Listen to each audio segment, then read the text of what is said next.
नाज़रीन गिरामी अस्सलामु अलैकुम वरहमतुल्लाहि वबरकातुहू। सीधी बात के ताज़ा तरीन प्राइम टाइम में आप लोगों का इस्तकबाल है। नाज़रीन गिरामी, मैं अंसार अज़ीज़ नदवी इस वक्त आप लोगों के सामने कुछ अहम तरीन ख़बरें, कुछ वायरल वीडियोस और कुछ तनकीदी तज़्ज़िये लेकर के हाज़िर हुआ।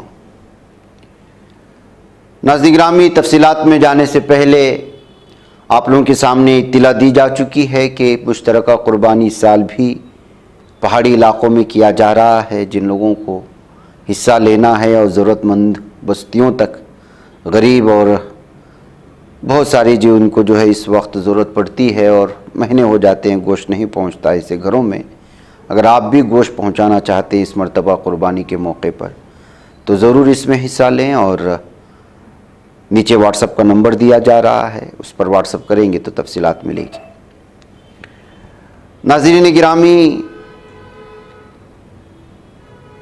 सबसे पहले गुज़श्ता 10 दिन के अंदर यूपी में या दीगर रियासतों को मिलाकर के जो जुल्म सितम मुसलमानों पर हुआ है, मैं इशारा देता हूँ इसलिए कि प्राइम टाइम में इसकी तफसीलात फराम हो चुकी। जैसे हमने आपके सामने गुड्डू खान, सद्दाम कुरैशी और चांद खान के बारे में बताया था कि किस तरह छत्तीसगढ़ के रायपुर में गुज़श्ता हफ्ते इनको दहशतगर्दों ने रोक करके मवेशी स्मगलिंग करने का इल्ज़ाम लगा करके कत्ल कर दिया था। ये पहला वाक़या था इलेक्शन के बाद में, रिज़ल्ट आने के बाद। उसके बाद मौलाना फ़ारूक साहब को किस तरह से चंद्रमणि तिवारी नामी कातिल और दहशतगर्द ने रॉड से सर पर हमला करके उनको जो है कत्ल कर दिया था, शहीद कर दिया था, प्रतापगढ़ के, सोनपुर के, जेठवाड़ा में। ये आप लोगों के सामने। फिर उसके बाद अभी 2 दिन पहले मौलाना अकरम साहब की खबर पहुंच जाती है कि किस तरह रात के 4 बजे भेंसिया विलेज में, मुरादाबाद की, जिनका असल ताल्लुक़ रामपुर से है, उनको जो है जाते हैं और उसको जो है शूट करके उनको मार दिया जाता है घर से बाहर बुला करके, और वो भी रात के 4 बजे। और उसके बाद नाज़रीन गिरामी, assistant professor private law college Calcutta संजीदा कादर की खबर हमने आप लोगों के सामने कल ही पेश की। किस तरह इनके साथ नाइंसाफ़ी हुई, हिजाब को लेकर के परेशान किया गया और वो इस्तीफ़ा देने पर मजबूर हुई। अब खबर जो आ रही है वो मदनी मस्जिद के अहमदाबाद से। यहाँ की इंतज़ामिया ने यहाँ की इस मस्जिद में पहला फ्लोर, फर्स्ट फ्लोर को गैर कानूनी बताते हुए, इजाज़त ना लेने का बहाना बनाते हुए पहले फ्लोर को तोड़ने के लिए आई तो पूरी मस्जिद को ही शहीद कर दिया। अब आप अंदाज़ा लगाएं, ये मदनी मस्जिद कहलाती है, मशहूर मदनी मस्जिद। तामीराती काम चल रहा था, नीचे वज़ू खाना था, लेकिन जालिम इस इंतज़ामिया ने गैर कानूनी चीज़ का हवाला देते हुए पूरी मस्जिद को शहीद कर दिया है। अगर पहले फ्लोर की तामीर के लिए इजाज़त नहीं ली गई थी तो जाहिर सी बात है आप पहले फ्लोर में जो है वहाँ पर काम रुकवा देते, दूसरा कोई तरीक़ा इख्तियार करते। आसपास में कितने बड़े बड़े फ्लोर की जो है मस्जिदें, इमारतें खड़ी हुई हैं, लेकिन मस्जिद की पहली फ्लोर इन लोगों के लिए तकलीफ़ का बाइस बन गई। इस जुल्म सितम की कहानियाँ नाज़रीन गिरामी हर दिन लिखी जा रही है। इन खबरों को पेश करते हुए लिखने वाला ने लिखा कि चाहे हुकूमत में जो है आप कांग्रेस को ले आएँ या कांग्रेस को आप मैंडेट दे दें, लेकिन आपके हुकूक के सिलसिले में भारत में पूछने वाला, बोलने वाला कोई नहीं है। बस आपको जो है एक बैल की मानिंद, सांड के मानिंद आपसे मेहनत करवाया जाता है और बाद में आपके हुकूक से, आपके मसाइल से ना कांग्रेस को कोई लेना देना होता है और ना ही दीगर पार्टियों को। ये कहते हुए इधर 10 दिन के अंदर जो सूरत हाल मुसलमानों के साथ पेश आई है उसको लेकर के जो है इस वक्त सवालात उठाए जा रहे हैं। जिन लोगों को एक मुश्त होकर के आप लोग वोट देते हैं, उन लोगों की भी इस तरह के मसाइल के दरमियान में ज़बानें बंद हो जाती हैं, गुंग हो जाती हैं, और जो है आप ये सोचते हैं कि ये लोग आपके मसीहा हैं।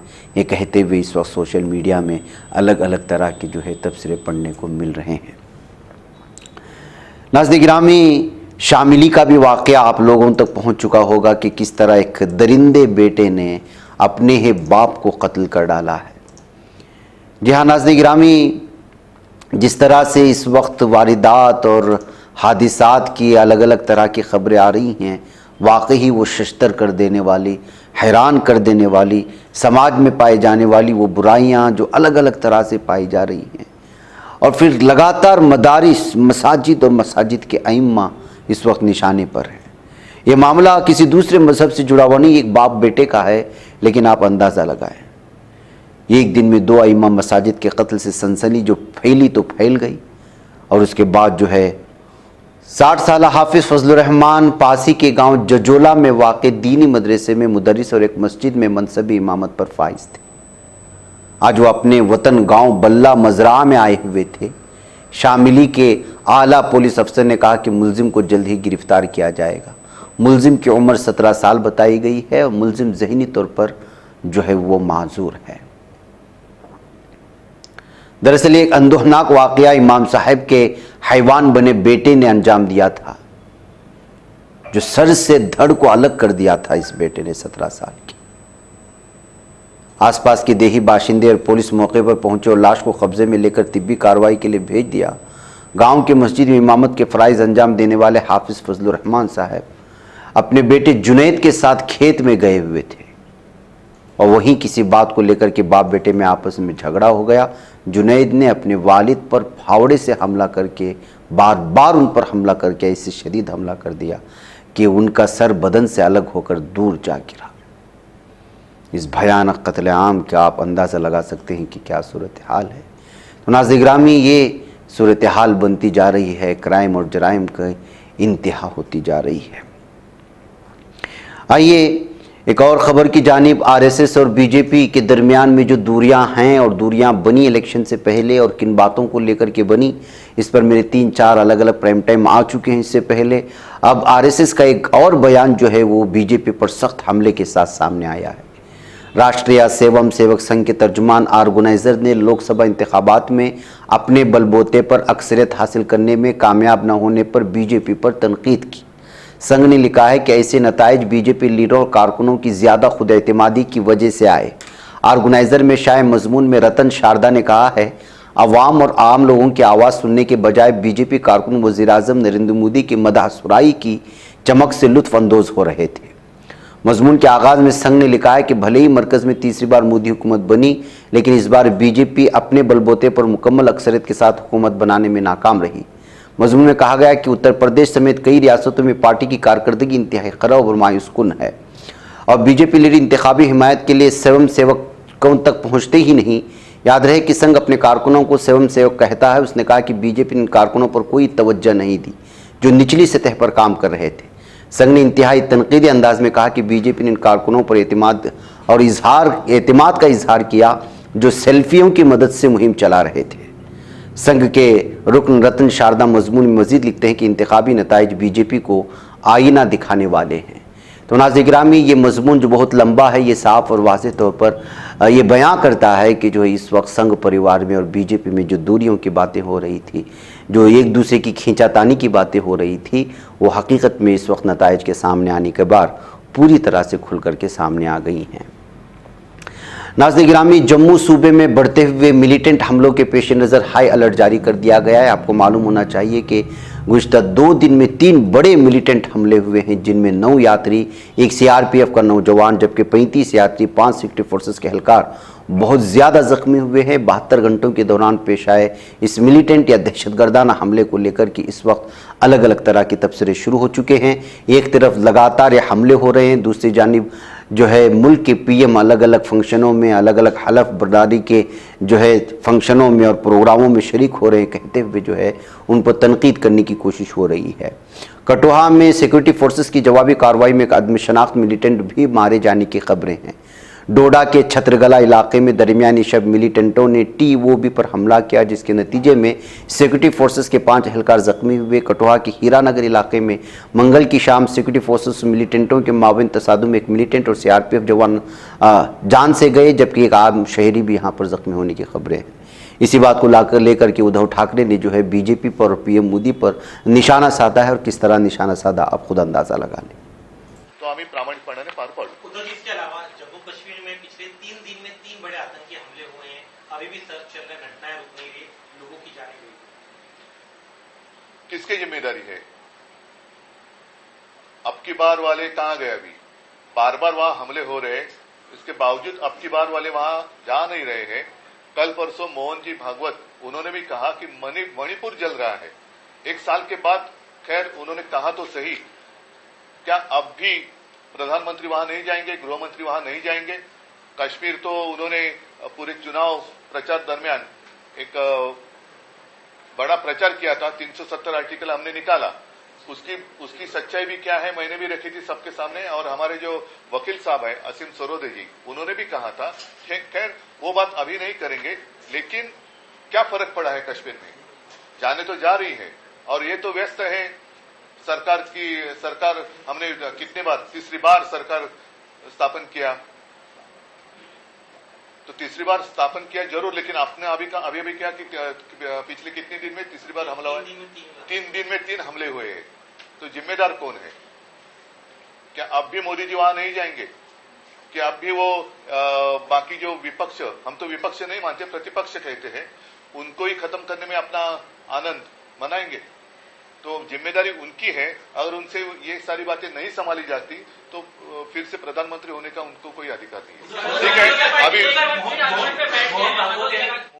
नाज़रीन गिरामी, उधर राहुल गांधी भी मल्लापुरम में लगातार रोड शो करते हुए वायनाड में जो है जिन लोगों ने उनको मैंडेट के साथ जिताया उसको लेकर के जो है उनकी शुक्रिया अदा कर रहे हैं। इसीलिए वो आज पहुंच चुके हैं वायनाड, और वहां के रास्तों में, मल्लापुरम के रास्तों में शहर पहुंच करके केरला के लोगों को जो है लगातार शुक्रिया की अदायगी की कलिमात पेश कर रहे हैं। और इस मौके पर उन्होंने अलग अलग बयानात भी जारी किया, जिसमें उन्होंने ख़ास तौर पर जो है पीएम मोदी के बायोलॉजिकल ना होने की खुद की जो है उसको लेकर के निशाना साधा और कहा कि मैं बायोलॉजिकल तौर पर पैदा हुआ हूँ और मेरे भगवान आवाम हैं, मैं आवाम से पूछता हूँ और उनके कहने के मुताबिक ही काम करता हूँ। ये कहते हुए उन्होंने पीएम मोदी पर निशाना साधने की कोशिश की, जिनकी वीडियो इस वक्त वायरल हो रही है। बहरकैफ अलग अलग तरह से इस वक्त सूरत हाल बन रही है। एक तरफ ये सूरत हाल, तो वहीं पर चंद्रबाबू नायडू आंध्र प्रदेश में 5 साल के वक्फे के बाद इक़्तिदार में तेलुगु देशम पार्टी की वापसी हो गई और चंद्रबाबू नायडू चीफ मिनिस्टर के हैसियत से हलफ ले लिया। हलफबरदारी तकरीब आज विजयवाड़ा के केसरपल्ली IT पार्क में हुई। नायडू के अलावा पवन कल्याण समेत 25 MLA ने वजीर के तौर पर हल्फ उठाया। चंद्रबाबू नायडू चौथी बार आंध्र प्रदेश की तश्कील 9 के बाद दोबारा वजीर आला के ओहदे का हलफ लिया है, जबकि मुत्तहिदा आंध्र प्रदेश में भी वो 3 बार वजीर आला के ओहदे पर फाइज रह चुके हैं। और इन्हीं के दौर में हैदराबाद को तरक्यात की जानिब ले जाने की बातें भी होती हैं, जबकि इन पर अलग अलग तरह के इल्ज़ामात भी हैं। और जाहिर सी बात है कि सियासी लीडरान की किस तरह से जो है बदउनवानी को लेकर के कोई भी ऐसा लीडर जो इस मैदान में आया हो उस पर बदउनवानी का इल्ज़ाम ना लगा हो, ऐसा मुमकिन नहीं है। हलफबरदारी की तकरीब में वज़ीर आज़म नरेंद्र मोदी, वज़ीर दाखिला अमित शाह, वज़ीर सेहत JP नड्डा भी शरीक हुए और आंध्र प्रदेश असम्बली में 175 अरकान हैं। इसी एतबार से काबीना में चीफ मिनिस्टर समेत 26 उज़रा हो सकते हैं।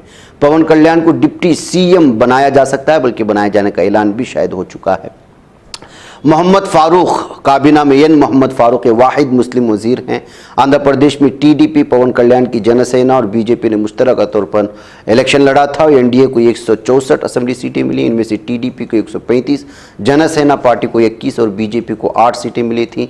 तो इस तरह से जो है नाज़रीन गिरामी आंध्र प्रदेश के अब जो है वज़ीर आला के तौर पर चंद्रबाबू नायडू ने चौथी मरतबा और आज़ाद जो है आंध्र प्रदेश में जो है इस वक्त अलहदगी के बाद पहले वज़ीर आला के तौर पर इस वक्त ये यहाँ पर हलफ उठा रहे हैं। देखते हैं कि आगे की सूरत हाल क्या पैदा होती है। नाज़रीन गिरामी, इधर खबर आ रही है कि अयोध्या के लोगों ने मंदिर की सियासत को कैसे दुरुस्त किया जाए ये जो है BJP को बताया है। ये कहते हुए शरद पवार ने एक बयान जारी किया और उन्होंने कहा कि जो है फैज़ाबाद लोकसभा सीट पर BJP उम्मीदवार की शिकस्त की बाज़गश किसी तौर पर कम होने का नाम नहीं ले रही। एक जानिब अगर BJP शिकस्त के सदमे से नहीं निकल पा रही तो अपोजिशन की जानिब से शिकस्त की मुख्तलिफ तवज़ियात की जा रही हैं और बार बार BJP को अयोध्या का नाम लेकर कचोके लगाने की कोशिशें हो रही हैं। उनको आईना दिखाने की कोशिश हो रही है, या यूँ कहा जा सकता है कि उनका मजाक उड़ाने की कोशिश हो रही है। उनको आईना बताने की कोशिश हो रही है कि जो है मंदिर मस्जिद सियासत से कुछ लेना देना नहीं है, उससे कुछ हासिल नहीं होता। इस ज़िम्न में अब NCP SP के शरद पवार का बयान सामने आया। उन्होंने कहा कि अयोध्या के लोगों ने लोकसभा इंतखाबात में BJP उम्मीदवार को शिकस्त देकर दिखा दिया कि मंदिर की सियासत को कैसे दुरुस्त किया जाए। नाज़रीन गिरामी, इधर हमास ने यरगमालियों की रिहाई से मुताल्लिक बाइडन की मुजव्वज़ा समझौते को मुस्तरद कर दिया है, इस तरह की खबरें आ रही हैं। फ़िलिस्तीनी तहरीक हमास ने यरगमालियों की रिहाई के लिए अमरीकी सदर जो बाइडन के मुजवज़ा मुआहदे को मुस्तरद कर दिया। ज़राए ने इत्तला मंगल को एक इसराइली अहलकार के हवाले से दी।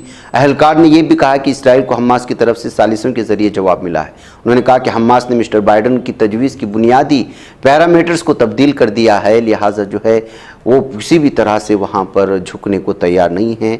जो उनके मुतालिबे हैं उसको पूरा करना ज़रूरी है, जबकि बाइडन वहाँ पर जो एक अलग तरह के मुआहदे पेश कर रहे हैं, अंदरूनी सतह अलग तरह की शराइत रख रहे हैं, इस तरह की खबरें भी सामने आ रही। इसीलिए रिटायर्ड अमरीकी जनरल का एक साफ वाज़ेह तौर पर बयान भी सामने आया। मुझे इसराइल की उस ख्याल से इंतहाई हमदर्दी है कि आपको हमास को ख़त्म करना होगा, ताहम आप इसका मुकम्मल खात्मा नहीं कर सकते।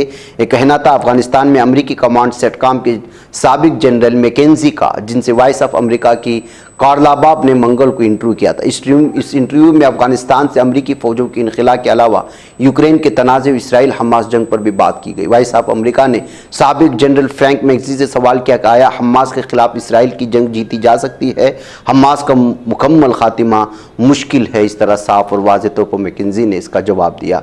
उन्होंने कहा कि मुमकिन है, जिसके लिए बाद में गज़ा के अंदर जंग की नहीं बल्कि एक विजन की ज़रूरत है जिसमें इसराइली फ़ौजियों के अलावा दीगर फ़ौजी भी शामिल हों। बहरकैफ नाज़रीन गिरामी, एक साबिक़ जनरल की जानिब से हमास के मुकम्मल ख़ात्मे की जो है ख्वाब ही है, ना नहीं हो सकता, इस तरह के बयान के बाद ये अलग अलग सुर्खियों के साथ इस वक्त शेयर की जा रही हैं।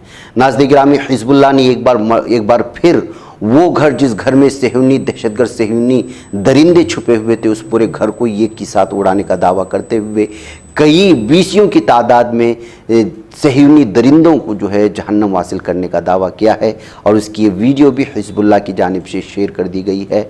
बताया जा रहा है कि जिस घर को निशाना बनाया गया उसमें कई सेहूनी दरिंदे शामिल थे जिसमें पूरे के पूरे हलाक हो चुके हैं।